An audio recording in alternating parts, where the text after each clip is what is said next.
Today, we're taking this engine to a machine shop that I found up in Ballard. It's called Autosport. The guy seems really nice, really knowledgeable, and he used to do warranty work back when these things had warranties. So I'm gonna finish taking apart the engine and take the heads off and take it up to him, and he's gonna check everything. It's been a long time, but the engine is finally done. The machine shop honed it, decked it, and checked all the rods, fixed a couple of them, because the last guy, basically there was no chance this engine was going to run after the last guy touched it. There were rod caps on backwards, bearings were already messed up. You saw the whole deal.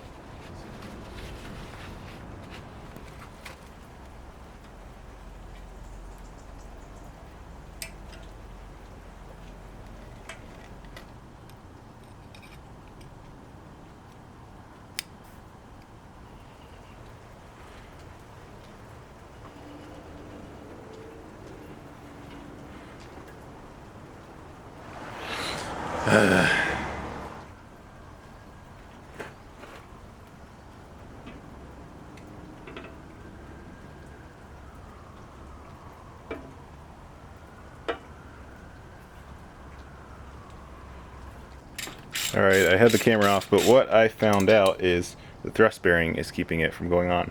When I pull the thrust bearing off and stick it on the crank, it's fine, but when I put the thrust bearing in here, put the crank in, it won't go. Everything spins just fine. Let me call him back and see what he says. I'll put him on speakerphone so that you guys can hear. These guys are super nice. And hey, this is Amos. Hi, what news? The news is it is the thrust bearing, and I think it's the front to back movement. You know that? Yeah, that's it. Okay. It's not common that they'll have a little bit, you have too much thrust because it's a center-side bearing, so they add more material thinking that you're also going to thrust dramatically. So we don't always wind the thrust offhand because, why get rid of further good material? Yeah. Okay. First I'll take that bearing and drop it on the crank and see what kind of clearance it is between the bearing shell and that, and what the specs call for on the Rover engine. Again, I don't know what the input is. Is 3,000, 7,000? I don't know. Okay. Should I say elegant answer to that one? That's great. I'm glad you found the elusive variable there. Yeah, it was the first one I tried, and I was like, okay, simple enough. Very good. All right, here, call me in the morning. I'll get your and carry. You guys get a better plan. Looks like you have the evening off, whether you like it or not. Yep, right. Looks like it. Thank you. Have a great night. Thanks. Bye. You too. Bye.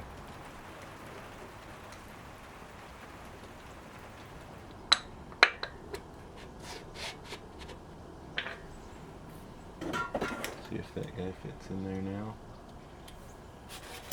And that. File it down a little bit. Put it in the piston again. Check it again.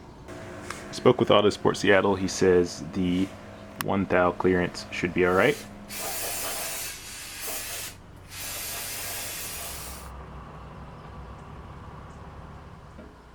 Gently.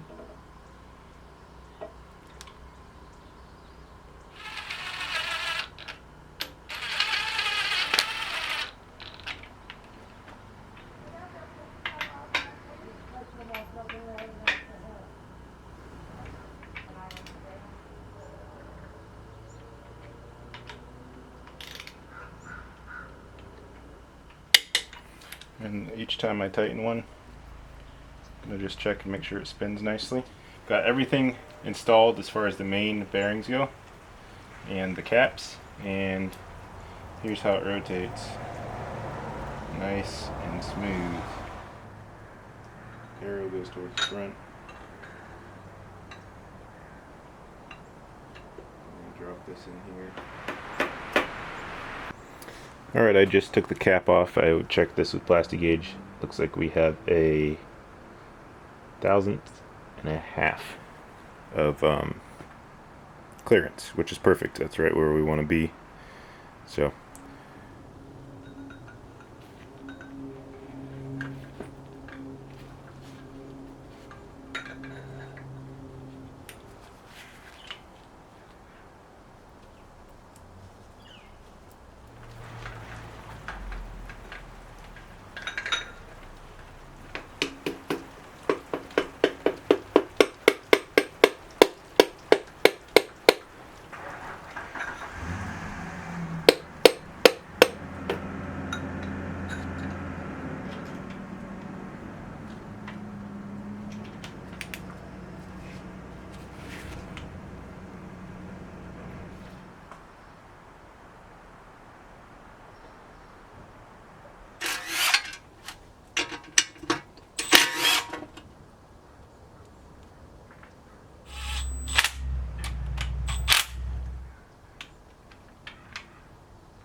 That's it.